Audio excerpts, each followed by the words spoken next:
বন্ধুরা, আজ আমি আপনাদের সাথে একটি স্ন্যাক্স রেসিপি শেয়ার করছি, যেটা কাঁচা আলু আর আটা দিয়ে খুবই স্বাস্থ্যকরভাবে বানিয়ে নিতে পারেন। এই স্ন্যাক্স রেসিপিটি ভীষণই সুন্দর খেতে লাগে।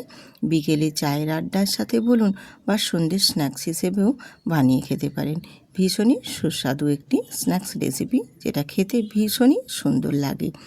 নমস্কার, আমি রূপা, ব্লগস উইথ রূপা চ্যানেলে আপনাদের সবাইকে স্বাগত জানিয়ে আজকে সুন্দর একটি স্ন্যাক্স রেসিপি নিয়ে হাজির হয়েছি। আর এই রেসিপিটি বানানোর জন্য আমি এখানে একটা ছোট সাইজের আলু আর নিয়েছি অর্ধেক গাজর, কারণ আমার পরিমাণটা অল্প করে বানিয়ে নিচ্ছি বলে সেই কারণে আমার পরিমাণটাও অল্প অল্প। যদি আপনারা একটু বেশি পরিমাণে বানাতে চান সেক্ষেত্রে একটু পরিমাণটা বাড়িয়ে নেবেন। আমি এখানে আলুটাকে খোসাটা ছাড়িয়ে নিয়েছি। এবারে আলুটাকে গ্রেটারে গ্রেট করে নিচ্ছি। এইভাবে আলু আর গাজর দুটোকেই খুব ভালো করে গ্রেটারে ঝিরিঝিরি করে গ্রেট করে নেব।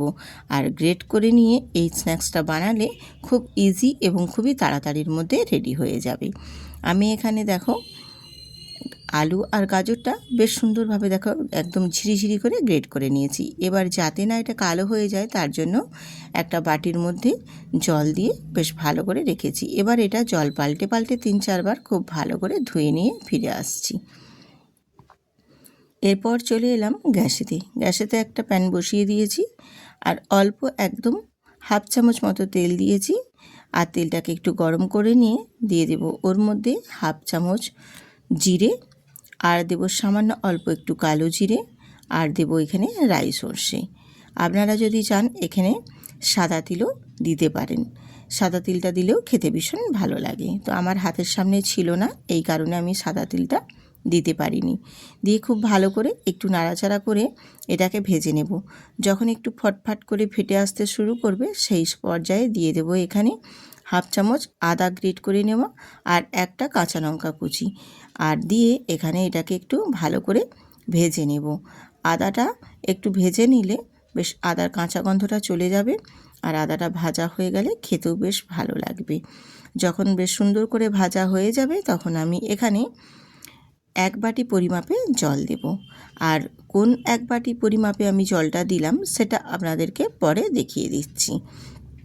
তবে মাপটা কিন্তু একদম পারফেক্ট রাখতে হবে এই স্ন্যাক্স রেসিপির ক্ষেত্রে, জলের পরিমাপটা দিয়ে এবার এই জলের মধ্যে আমি দিয়ে দেব স্বাদ মতো নুন, আর দেব হলুদের গুঁড়ো, অল্প একটু কাশ্মীরি লঙ্কার গুঁড়ো, আর দেব জিরের গুঁড়ো।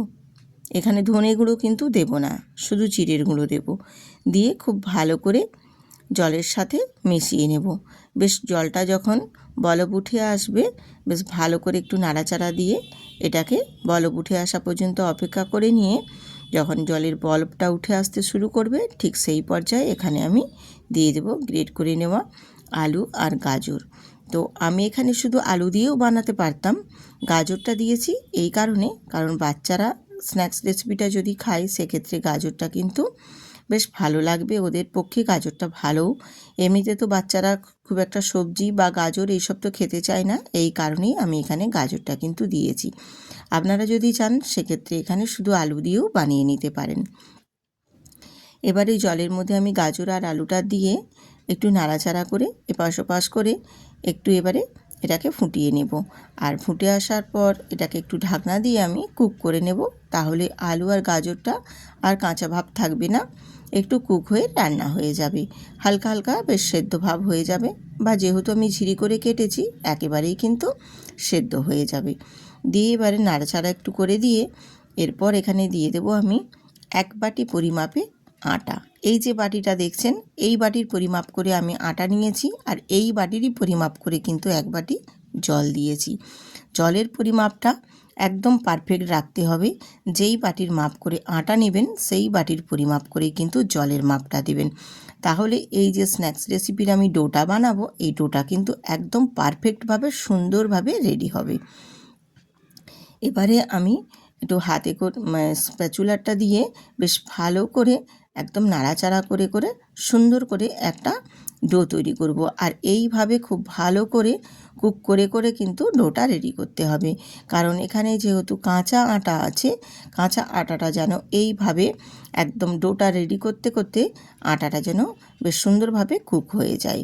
আটার একটু কাঁচা গন্ধ থাকবে না। আটার কিন্তু মানে কাঁচা আটার কিন্তু একটা গন্ধ থাকে, সেই গন্ধটা চলে যাওয়া পর্যন্ত কিন্তু এই রকমভাবে সুন্দর করে করে একটা ডো রেডি করে নিতে হবে। আর ডোটা যখন দেখবে একদম সুন্দর করে প্যান থেকে ছেড়ে বেরিয়ে চলে আসছে, তখন বুঝবে ডোটা একদম পারফেক্টভাবে রেডি হয়ে গেছে। ঠিক এই রকমভাবে ডোটাকে রেডি করে নেব। আর ডোটা রেডি হয়ে গেলে তারপর এটাকে তুলে নেব। আর ডোটা আমার দেখো একদম পারফেক্টভাবে রেডি হয়ে গেছে।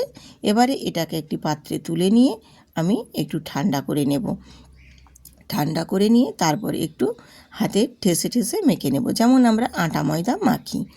তো দেখো ডোটা আমার কিন্তু একটু ঠান্ডা হয়ে গেছে, একটু মানে মোটামুটি ঠান্ডা হয়ে গেছে, জাস্ট হাতে ধরার মতো যেটুকু একটু উষ্ণ উষ্ণ গরম থাকে সেই পর্যায়ে গরমটা আছে। আর এই গরমটা কিন্তু রেখেই মেখে নিতে হবে, একদম ঠান্ডা করা যাবে না। এবারে এই ডোটাকে আমি একটা কাটিং বোর্ডের উপরে রেখে বেশ সুন্দর করে হাতে চেপে চেপে একটা গোল রুটির মতো শেপ দিয়ে দেব।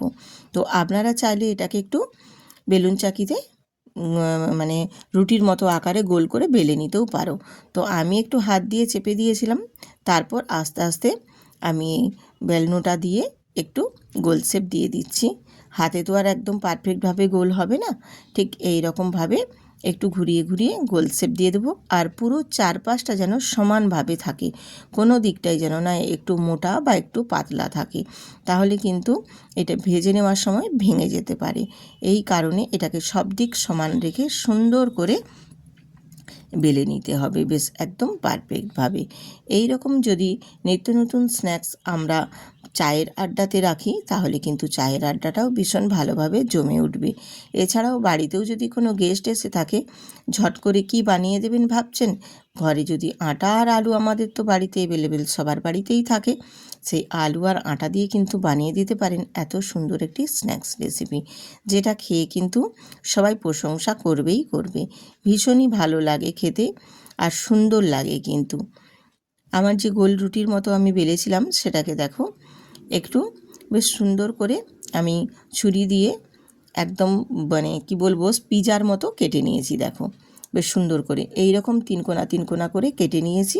এবার এগুলোকে দেখো সুন্দর করে একটা একটা করে আমি তুলে নিচ্ছি। আর এটা হাত দিয়ে তুললেও হয়, হাত দিয়ে যদি ভেঙে যায় এই মানে ধারণাটাতে আমি একটু স্প্যাচুলা দিয়ে তুলে নিচ্ছি, তাহলে কী হবে একদম সুন্দরভাবে পারফেক্ট কিন্তু উঠে আসবে। এগুলোকে সমস্ত কিছু আমি একদম একটা একটা করে তুলে নেওয়ার পর এবারে চলে এলাম গ্যাসেতে ফ্রাই করে নেওয়ার জন্য। আর গ্যাসের মধ্যে একটা প্যান বসিয়ে তেল দিয়ে তেলটাকে হিট করে নিয়ে আমি এবারে এক এক করে সব ভাজতে দিয়ে দেবো স্ন্যাক্সগুলো। এইভাবে যদি স্ন্যাক্সটা বানিয়ে নেন, একটা ভীষণ সুন্দর স্ন্যাক্স রেসিপি বেশ একদম রেডি হয়ে যাবে। এত ভালো লাগবে খেতে চায়ের আড্ডাতে ছাড়া। এছাড়াও তোমরা এমনি সময়েও যদি হালকা ফুলকো একটু কিছু তেলে ভাজা স্ন্যাক্স খেতে ইচ্ছা করে, সেক্ষেত্রেও কিন্তু বানিয়ে নিতে পারবেন।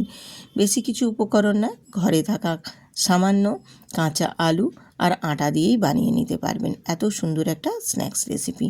যদি বন্ধুরা ভালো লেগে থাকে, অবশ্যই কিন্তু ভিডিওটিতে লাইক দিয়ে ভিডিওটি কন্টিনিউ করবেন এবং চ্যানেলটিতে সাবস্ক্রাইব করে বেল আইকনটি প্রেস করে রাখবেন। তাহলে আমার চ্যানেলে দেওয়া নিত্য নতুন অনেক সুন্দর সুন্দর রেসিপি আপলোড দেওয়া মাত্রই পৌঁছে যাবে আপনাদের কাছে। আর আজকে যেসব বন্ধুরা নতুন আজকে ভিজিট করেছেন, অবশ্যই কিন্তু চ্যানেলটি সাবস্ক্রাইব করে সুন্দর করে একটা কমেন্ট করে পাশে থাকবেন। যেসব নতুন নতুন বন্ধুরা আজকে আমার ভিডিওটি দেখছেন, এই স্ন্যাক্স রেসিপিটি ভালো লাগলে অবশ্যই কিন্তু মন্তব্য করে জানাবেন। আপনাদের সঙ্গে কথা বলতে বলতে উল্টে পাল্টে দেখো বেশ সুন্দর করে ভেজে নিয়েছি, একদম লালচে লালচে করে। এই রকমই কিন্তু স্ন্যাক্সটা লালচে করে ভেজে নিতে হবে। ভেজে নিয়ে তারপর আমি এগুলোকে তুলে নিচ্ছি। আর একটু তেলটা ঝরিয়ে ঝরিয়ে তুলে নেবেন, তাহলে বেশ দেখবেন সুন্দরভাবে একদম তেলটা ঝরে যাবে আর একেবারে মুচমুচে ভাব থাকবে। আর কতটা মুচমুচে আর কতটা সুন্দর হয়েছে সেটা আমি আপনাদেরকে দেখিয়ে দেব, যে এই রকমভাবে বানিয়ে নিলে কত সুন্দরভাবে রেডি হয়। বাকিগুলো আমি ঠিক একই প্রসেসে ভেজে নিয়ে তারপর সমস্ত ভাজা হয়ে গেলে আপনাদের সাথে শেয়ার করে দেখিয়ে দিচ্ছি। দেখুন সবগুলো ভেজে নিয়ে চলে এসেছি। দেখুন কতটা লোভনীয় এবং কতটা সুন্দর হয়েছে, দেখতে ভীষণ ভালো লাগে আর ভীষণই সুস্বাদু। কিন্তু একবার হলেও বন্ধুরা বাড়িতে বানিয়ে দেখবেন, অসম্ভব টেস্ট আর অসম্ভব খেতে স্বাদী। আর আওয়াজটা দেখুন কত সুন্দর।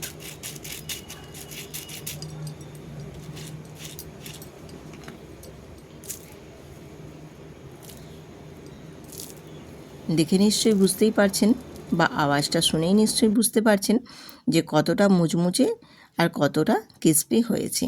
এই রকমভাবে বানিয়ে নেবেন বাড়িতে থাকা সামান্য উপকরণ দিয়ে, আর খুবই কম সময়ের মধ্যে। খেতেও দুর্দান্ত টেস্ট, ভীষণ ভালো লাগে। যদি ভালো লাগে অবশ্যই কিন্তু পাশে থাকবেন বন্ধুরা। আজ এখানেই শেষ করছি।